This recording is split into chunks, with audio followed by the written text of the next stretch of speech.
dia dah meninggalkan.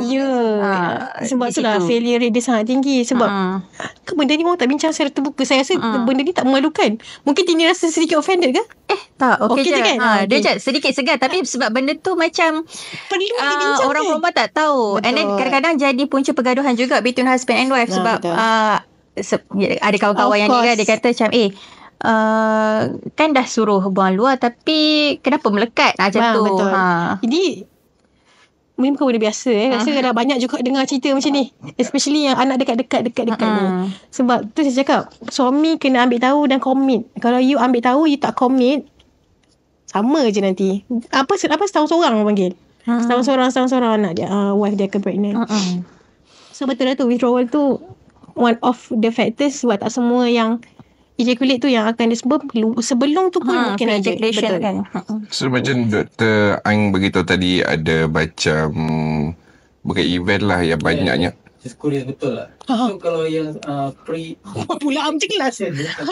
Kalau ada pre-ejaculation punya sperm tu boleh buat pregnant ke? Of course. 1 mil tu ada berapa juta sperm? Berapa habis goyang ni? Betul, jangan personal.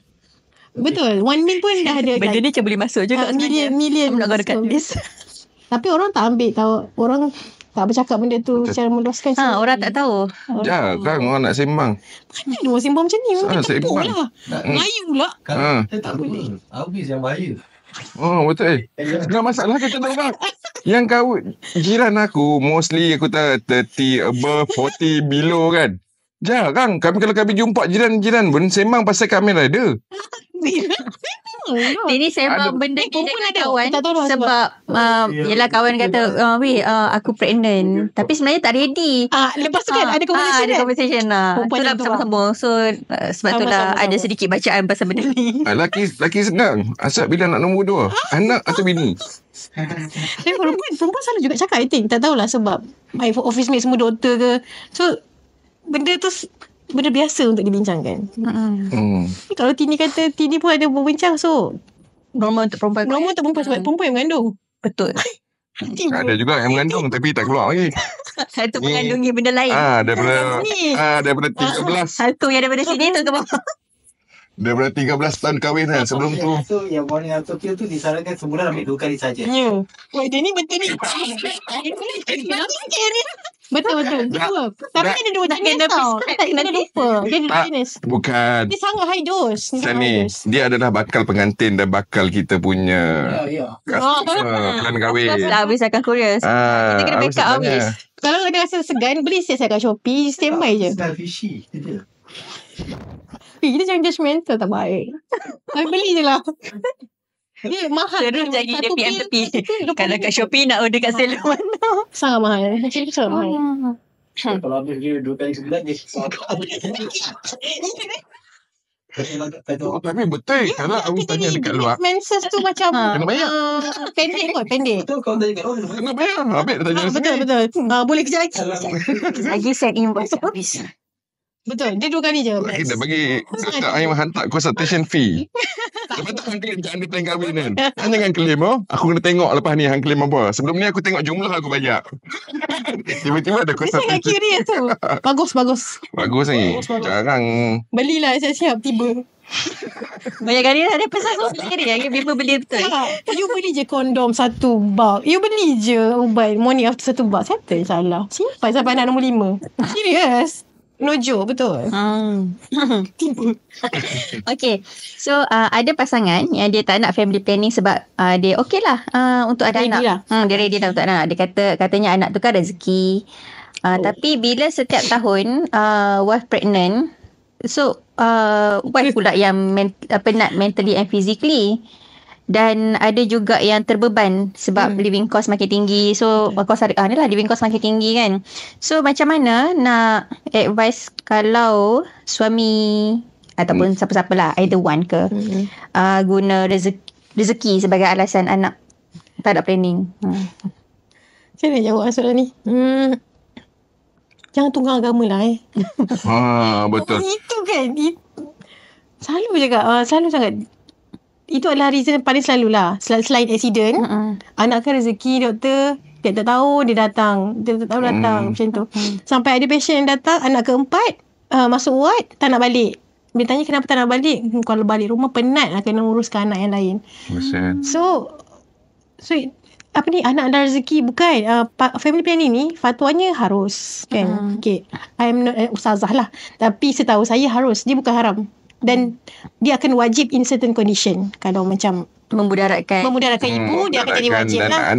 Termasuk memudaratkan anak-anak pun. Betul. Tapi in general harus. So itulah kenapa salah satu saya kembalikan soalan tu kepada Tini. Kenapa kahwin dengan dia? Orang yang guna tunggal agama ni sebagai pasangan. You don't. Kadang-kadang cinta tu kan membutuhkan. Cinta betul. Tapi tak boleh lah. Plan kahwin ni tolong bagi tips-tips sebelum kahwin tu. Bincang dulu pasal anak dan jarak kehamilan. Kalau bagi saya, orang yang guna alasan apa rezeki ni, red flag dah saya rasa. Because you tunggal agama. Tu menghalalkan. Bukanlah berdosa anak seorang tahun. Tak dosa pun. Dia berkemampuan taklah masalah. Dia macam jenis Tok Tin, Tok Tin, Datuk dan Latin. Anak seorang 3 maid, anak seorang lagi ada 3 maid. Bini tak payah buat apa-apa. Boleh setahun seorang. Jenis Datuk yang anak seorang, bini seorang, anak seorang, bini seorang pun bagi saya menarik juga. Datuk Aswad Dengar macam kita. Tapi betul. Maksudnya dia mampu lah kan. Kalau dia mampu.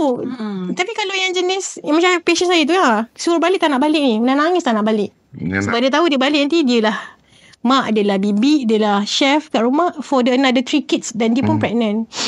So readiness and itulah tadi objektif lah kahwin. Dan kalau ada lelaki red flag plan kahwin, tolong janganlah kahwin dengan orang macam tu. Macam tu. So meaning that benda-benda ni memang patutlah dibincangkan sebelum you kahwin. Betul. Tapi sebab kalau you dah kahwin tiba-tiba ni jangan kan cerai pula. Jangan balik kat anak mak betul dia nak nikah balik. Tak boleh. Tapi itulah. Tapi mungkin saya rasa masyarakat sekarang dah sedikit open kot untuk berbincang benda macam tu. I think. I tak tahu. Dan berpatah balik pasal ujian kesuburan tadi kan. Okay. Patut tak pengantin, bakal pengantin lah buat ujian kesuburan sebelum kahwin? Especially yang orang yang nak anak awal. Tapi dia buat test dulu. Ada ke ada orang buat test awal ke? Saya pun sebab baca, saya pun baca skrip ni. Ada ke? Tak. Kan tadi kita tak nak label pasangan tu tak subur. Melainkan dia dah kahwin setahun with regular sexual activity. Betul dan tanpa juga family planning. Tapi tapi kalau saja-saja sebab biasa kalau perempuan kita akan buat darah je sebenarnya. First step lah, taklah darah je. Dia mula ambil darah. Dia akan lukis lah, dia akan map hormon you betul tak ikut dengan you. Darah tu dia tak ambil simply tau. Dia akan ambil hari pertama dengan hari keberapa tak. So kalau level hormon tu betul, meaning you ada okay. Itu belum lagi. Orang dia dia punya menstrual cycle dia okay. Betul. Tak ada masalah. Betul. Tapi lepas dia kahwin, dia susah nak konsif. So macam untuk situasi yang macam ni, dia ingat aku ingat regular aku pula. Cycle aku regular. Should be no problem. Tak juga, tak boleh. Tapi so adakah macam ujian kesuburan sebelum ataupun awal kahwin tu, awal-awal lah kan. Semalam nikah, hari ni terus nikah kan. Tak boleh. Okay untuk pergi buat. I would say tak. Sebab you kena tunggu setahun dulu. Sebab ambil darah tu first step. Second step, pernah dengar tak yang orang check struktur rahim? Macam mana cakap bahasa Melayu? Rahim you, kita akan masukkan dye. Tengok rahim you sampai hujung tak? Ada orang tersumbat. Pernah dengar tak? Fallopian tube dia tersumbat. So telur tu tak keluar. So fallopian sini pun tersumbat. So telur tak dia keluar. So walaupun regular sexual activity, telur yang perempuan ni tak turun, kena ada anak.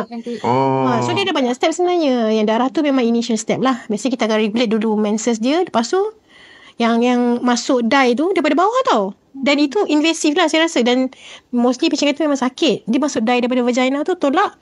And then kita ambil macam x-ray. Baru kita nampak dia punya rahim tu utuh ke apa tanda, maksudnya structure dia betul atau tak. Lepas tu baru nanti biasanya lelaki ni lambat sikit lah. Biasa perempuan dulu. Betul lelaki akan ambil semen punya sampel lah untuk kita analyse. Oh, dia semua punya sampel. Saya rasa tak adalah orang check sebelum kahwin. Cadahnya. Kan? Tunggu setahun lah. Relax. Apa kejadahnya ini? Kejadahnya ini semua. Mana pihak berkuasa? Tak payah. Relax. Tak payah. Tunggu setahun dulu. Okay, so bila sembang pasal ni lah family planning, anak semua kan, mesti akan timbul bab kesihatan. Of course lah, sekali lah kan. So apa test ataupun ujian yang pasangan kena atau patut ambil sebelum kahwin? Macam biasa apa ni? Kalau HIV kalau wajib. Muslim je tak silap saya. Oh, Muslim tak wajib. silap saya lah. Sebab kita ada borang Jabatan Agama tu kan. Tak silap saya macam non-Malay tak? non-Malay macam tidak. Tapi depends lah. Tapi HIV sebab dia benda yang boleh di-prevent. Sebab dia sexual transmitted disease kan. So kalau kita prevent awal, tak payahlah kahwin. Tapi ada, sebab result dia tu, tak silap, saya takut saya salah. Tapi result tu, kalau positif ke negatif, hanya dia je yang tahu. Kita tak bagi tahu the other one tahu. Faham tak? Sebab dia sangat confidential. HIV ni dia bukan kita macam, dia HIV. Tak ada. Dia macam dia demam.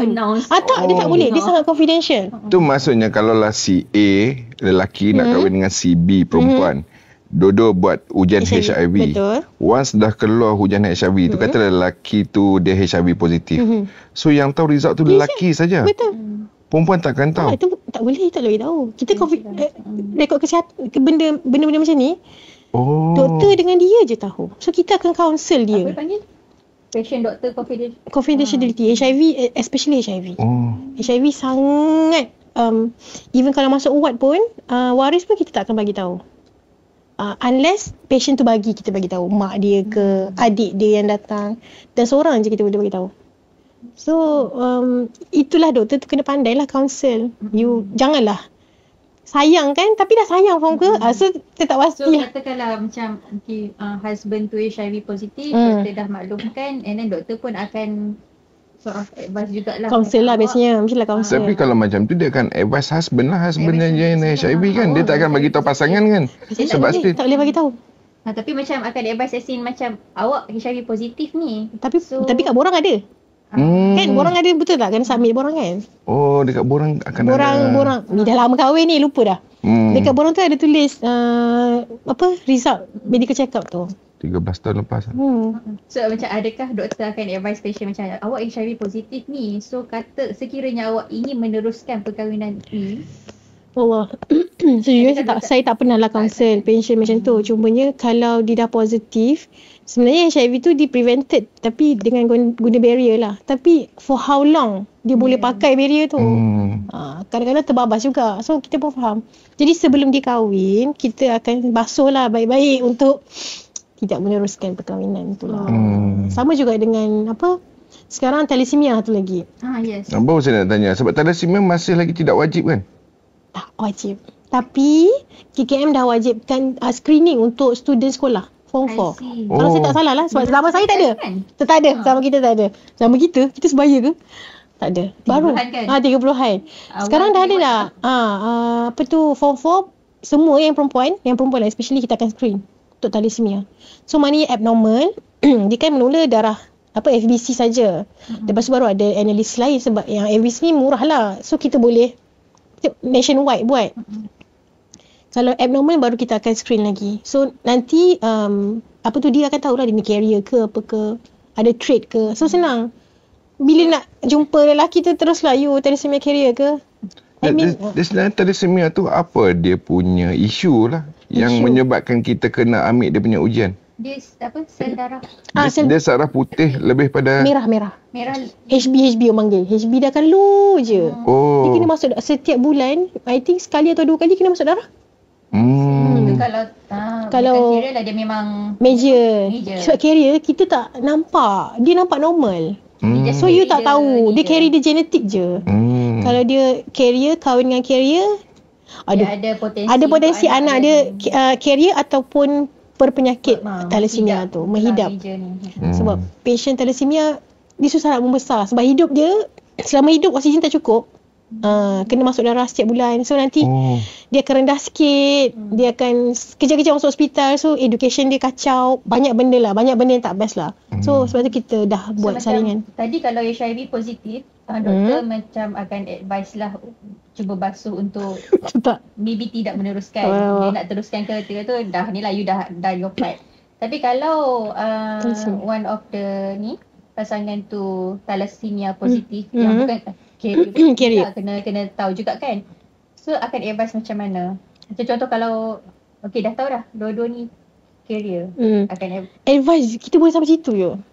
I mean nak kahwin tak kahwin dah bukan, I mean doktor tu punya, ini kehidupan dia ni. Dia yang akan decide. Kalau dulu pernah baca kisah-kisah viral kan, banyak sangat tengok social media saya ni, carrier tak jadi kahwin. So ikutlah. It should be that way lah. Ada yang I think they tested after so carrier and then bila ada anak dia tested the kid jugalah. Dan alhamdulillah anak tu kalau kita tak apa, sebab dia 1 in 4 tak silap saya. Dia 1 in 4 probability so 1 in 4 tu dia dari kalau parent both carrier betul. Baru 1 in 4 in each pregnancy tau.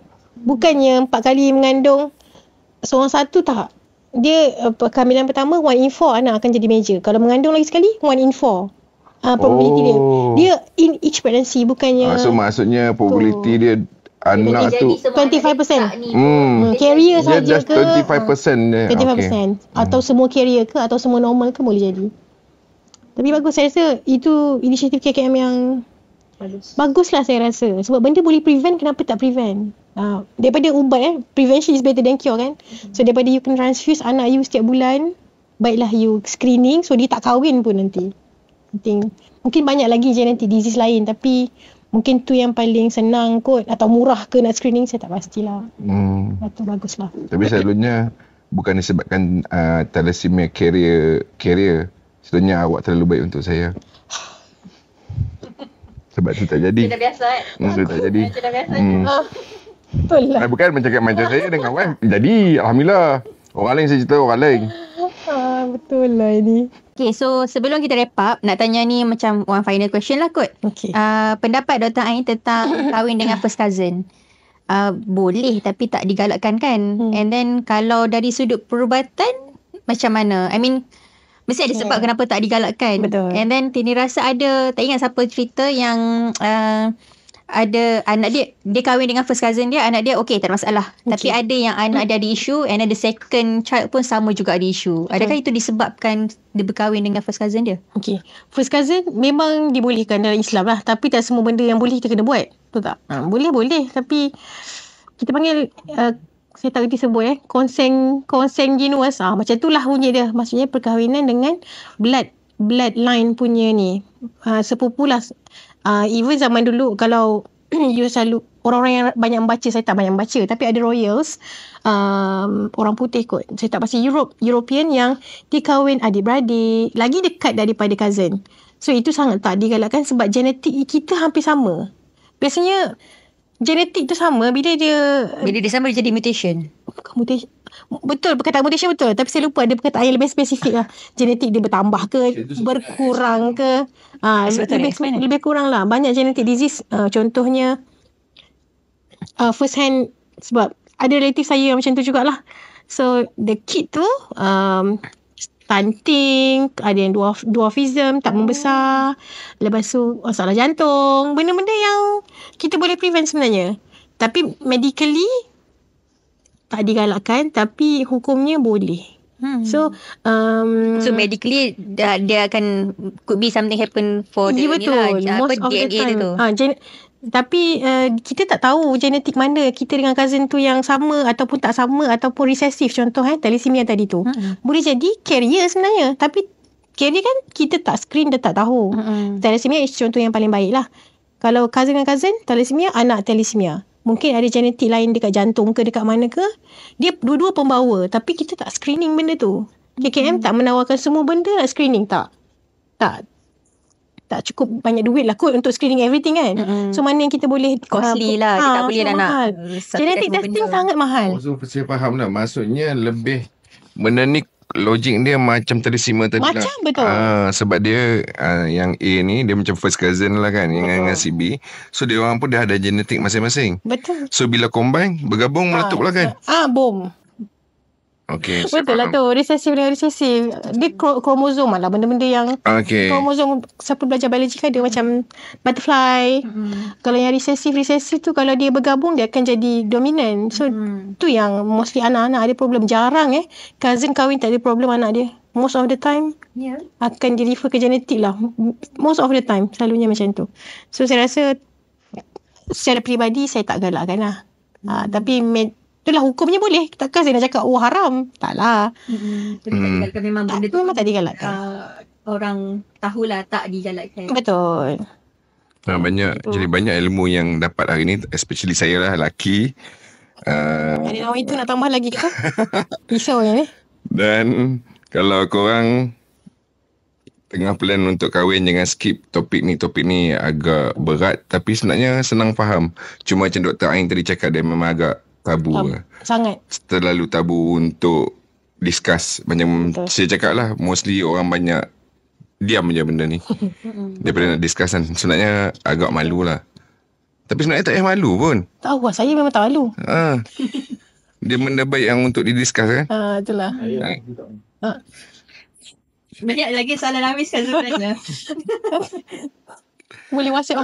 Dia betul sebab kita soalan ni adalah bukan kita tak percaya kita punya jodoh, dah memang ketentuan ada jodoh kan.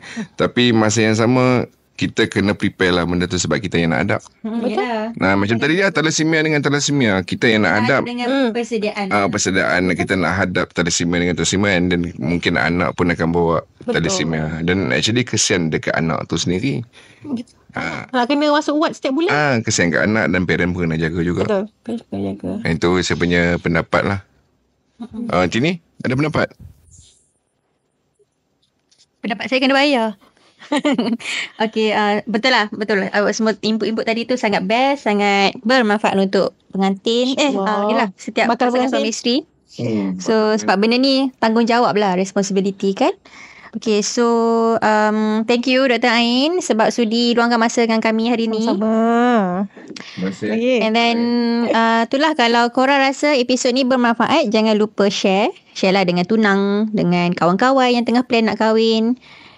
Dan kalau korang tengah plan wedding, tak kisahlah nak cari MC ke, catering ke, dewan ke, boleh usaha plan kahwin lah.